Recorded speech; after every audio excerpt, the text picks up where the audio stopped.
What if one of the most powerful keys to living a longer, healthier life wasn't hidden in a supplement or a gym routine, but instead in something far more natural, human, and joyful: sexual connection?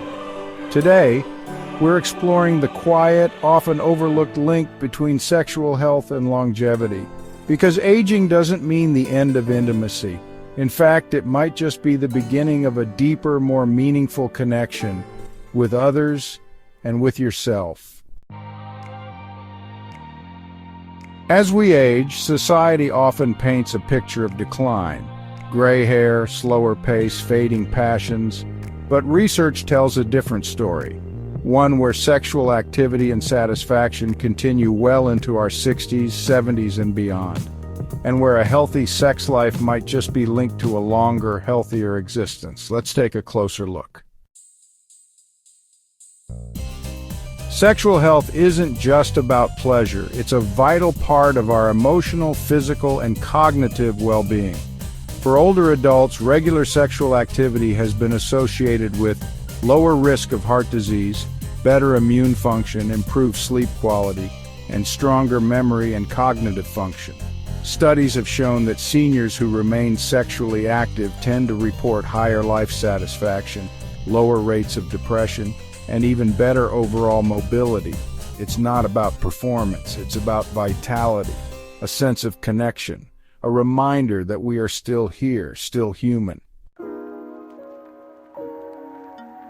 During intimate touch, our bodies release powerful chemicals: oxytocin, the bonding hormone, endorphins, the natural pain relievers, and dopamine, the feel-good messenger.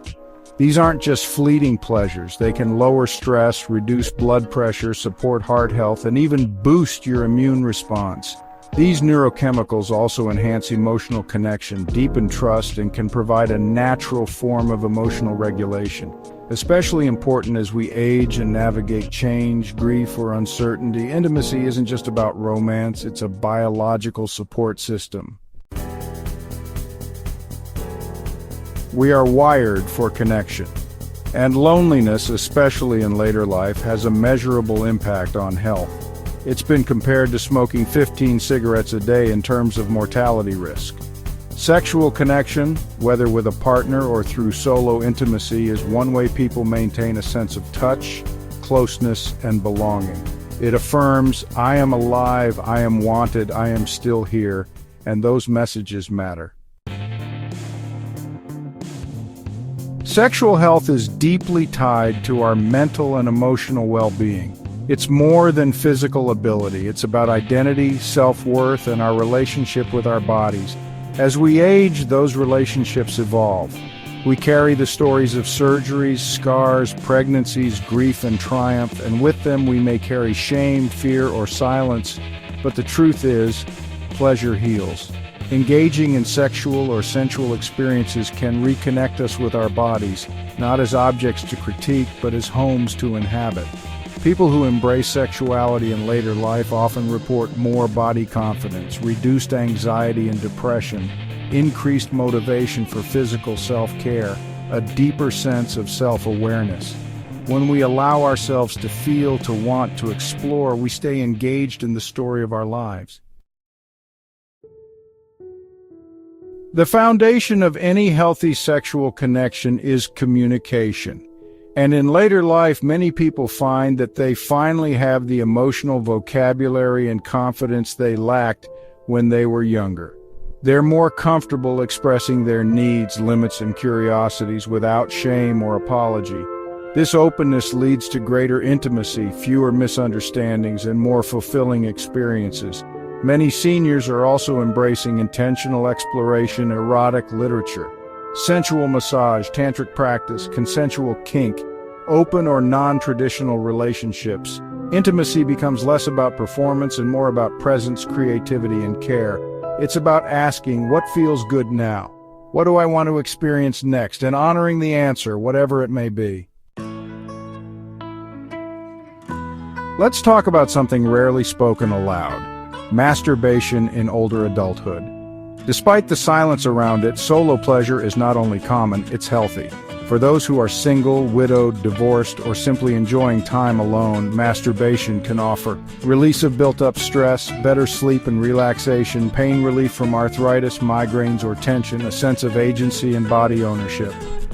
More importantly, solo touch nurtures self-acceptance. It reminds us, this is my body, I know it, I care for it, I honor it. It can be as gentle as applying lotion mindfully, as sacred as drawing a bath and tuning into sensation, as playful as exploring fantasy and breath. It's not just physical, it's spiritual. It's a quiet act of saying, I deserve joy, I deserve to feel alive in this body. Despite all we now know, senior sexuality remains one of the last taboos. Mainstream media portrays aging as a time of asexuality, frailty, or irrelevance. Older people are often desexualized or treated with awkward humor when their sexuality is acknowledged at all. This silence has consequences. When we refuse to talk about senior sex, we ignore real sexual health issues like vaginal dryness, erectile changes, or STI prevention. Miss the opportunity to empower people to find intimacy again after loss or illness. Reinforce shame that prevents joy.